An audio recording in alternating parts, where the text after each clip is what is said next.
Good morning students. Now we are going to see module 2. Under module 2 we are going to see the solution of state equation. In first module we have discussed about the state model representation. So the state model representation can be done by means of physical variable, phase variable and canonical variable. So under physical variable we have solved some problem by means of electrical network and by means second one by means of mechanical system. So for both the system we have solved some problems. Under phase variable we have discussed about the differential function approach, transfer function approach. First canonical form, second canonical form and by means of your partial fraction method. So all these things we have discussed under first chapter. So in case of your state model, we are going to obtain the state equation and output equation. So what does the state equation says? State equation is x dot of t is equal to a x of t plus b u of t. Okay, output equation is represented with the letter y of t, with the terminology y of t. Y of t is equal to c x of t plus d u of t, and also I have told how to identify the matrix A, B, C, D. So the order of the matrix A is going to be n cross n, that is depending upon the number of state variables, and the order of the B is nothing but it is n cross u is n cross u. U is represented with m. Okay, n cross m. The order of the matrix C is going to be output, that is P cross n. Order of the matrix D is going to be P cross m. So this is how we will be identifying and framing the matrix for A, B, C, D. So from the solution of this, so after obtaining, once the state equation or the mathematical model is obtained, the mathematical model is obtained by using physical variable, phase variable and canonical variable. Once the mathematical model is obtained, we need to identify the solution of state equation. So there are two solutions we have, that is solution of state equation. So from this solution of the state equation, it is possible for us to obtain the transient response of the system. So why we wanted to identify the solution of the state equation is, from this it is possible for us to identify the transient response of the system. So in case if you wanted to identify the transient response, we need to identify the solution of the state equation, and hence it can be obtained for specific output. This complete analysis of the control system in state space is given by the general state equation, that is x dot of t is equal to a x of t plus b u of t. Now we need to obtain the state vector. So the state vector x of t, we need to obtain the state vector x of t which satisfies your state equation. So it has to satisfy, you obtain the state vector x of t, it is your state vector. So this should satisfy your state equation, satisfy your obtained state equation.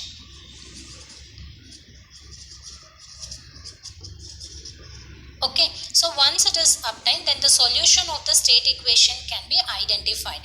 The state equation are of two types, that is the solution of the state equations is, one is your homogeneous solution,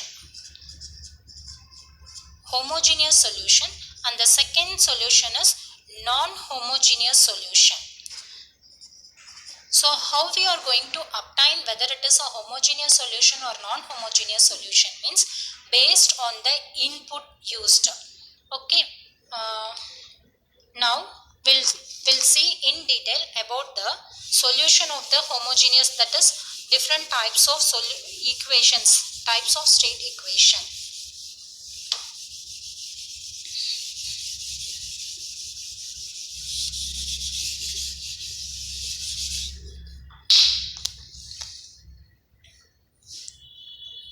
So there are two types of equation.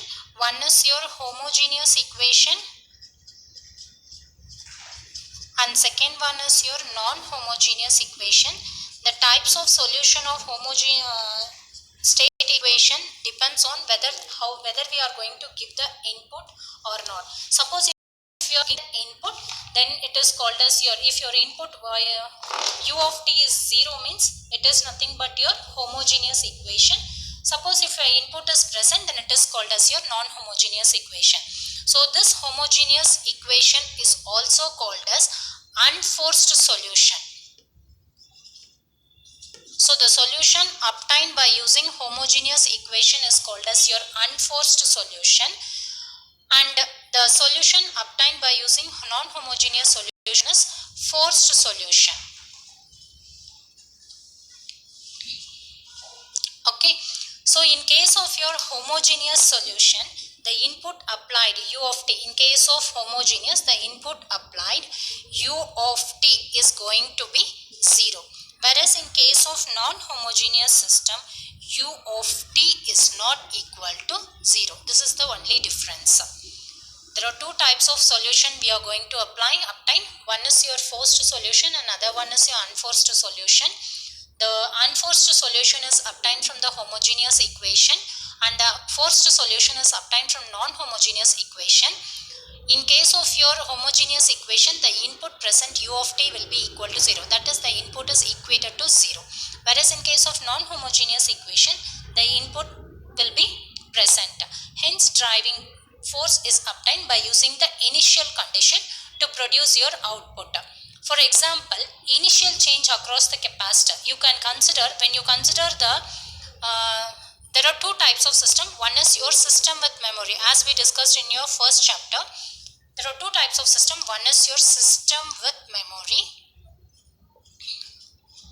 Second one is system without memory. So the difference between system with memory and system without memory is, in system with memory, we will have a energy storage elements like capacitor or inductor. Whereas in case of your system without memory, the energy storage elements like L or C is absent. We cannot find such component in case of system without memory. Okay, now we need to obtain the solution of your homogeneous equation. To obtain the solution of the homogeneous equation, we need to consider the initial condition.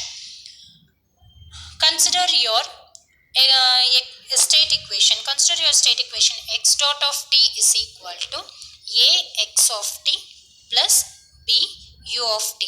In case of your homogeneous equation, u of t is going to be 0. So this can be equated to 0. So we will get here x dot of t is equal to a x of t. Okay, taking Laplace transform on both the sides. Taking Laplace transform for the above equation, take Laplace transform for the above equation.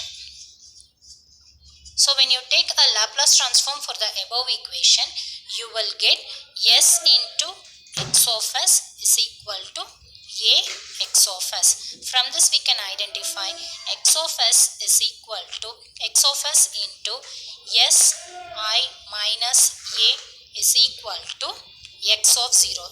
X of 0 is nothing but your initial condition. From this we can identify x of s is equal to x of 0 divided by si minus a. So for this one I can identify as si minus a inverse into x of 0. Si minus a is nothing but your characteristics equation. This is your characteristics equation. Now taking inverse Laplace transform for this particular equation, if you take an inverse Laplace transform for this particular equation, you will get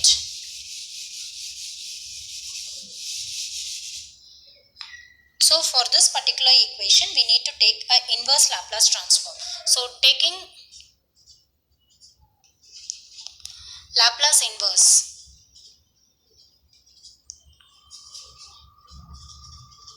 taking Laplace inverse, you will get x of t is equal to Laplace inverse of si minus a.